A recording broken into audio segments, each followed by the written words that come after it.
What if I told you, being a Borussia Dortmund fan isn't about winning? It's about feeling something most fans will never understand. Because supporting Dortmund means living between hope and heartbreak. And somehow, choosing hope every single time. Most football fans are addicted to success. They follow trophies. They chase dominance. They expect control. But Dortmund fans? They're addicted to something far more dangerous. Hope. Hope is unpredictable. Hope is unstable. Hope is emotional. And that's exactly why it's so powerful. Because when you support Dortmund, you don't wake up expecting to win.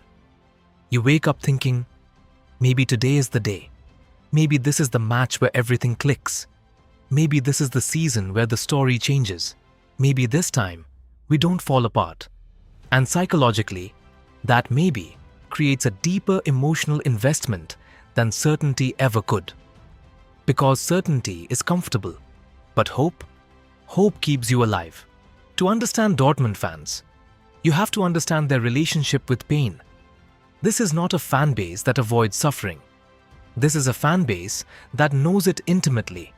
Lost titles, last-minute collapses, star players leaving just when things feel right.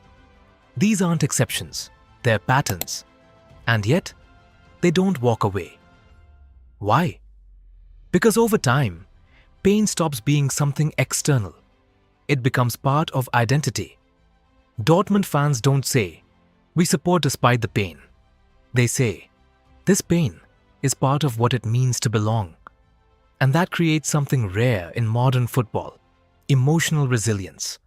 Not the fake kind, real resilience. The kind that says, "I know how this might end, and I'm still here." There is a moment before every big Dortmund match when the stadium starts to shake. Not physically, emotionally. This is the yellow wall. But calling it a stand is missing the point. It's not architecture, it's psychology. Tens of thousands of people, moving as one, breathing as one, believing as one. And in that moment, individual identity disappears. You're no longer you. You're part of something bigger. And that creates one of the most powerful psychological states in sport: collective identity. When Dortmund scores, it's not just joy, it's release. It's everything built up over weeks, months, years, exploding at once. And that's why Dortmund fans don't just watch football, they feel it.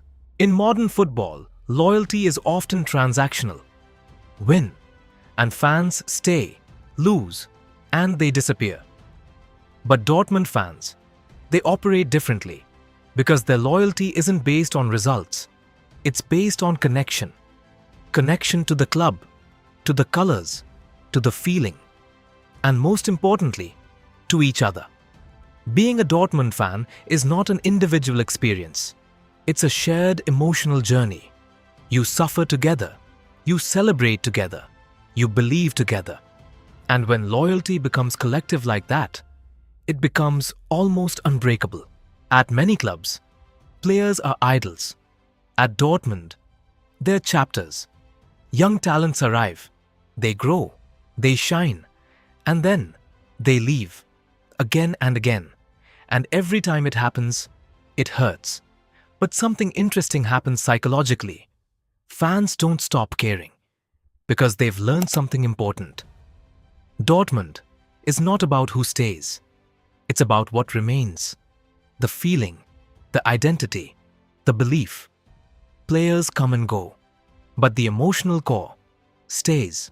So why do Dortmund fans keep believing? Why don't they become cynical? Why don't they give up? Because their belief is not logical. It's emotional. It's identity-based. It's something they don't choose anymore. It's something they are. They don't say, "We believe because we will win." They say, "We believe because we must." And in a football world obsessed with control, dominance and guarantees, that mindset is rare, maybe even irrational, but also incredibly powerful. Because in the end, Being a Borussia Dortmund fan is not about lifting trophies.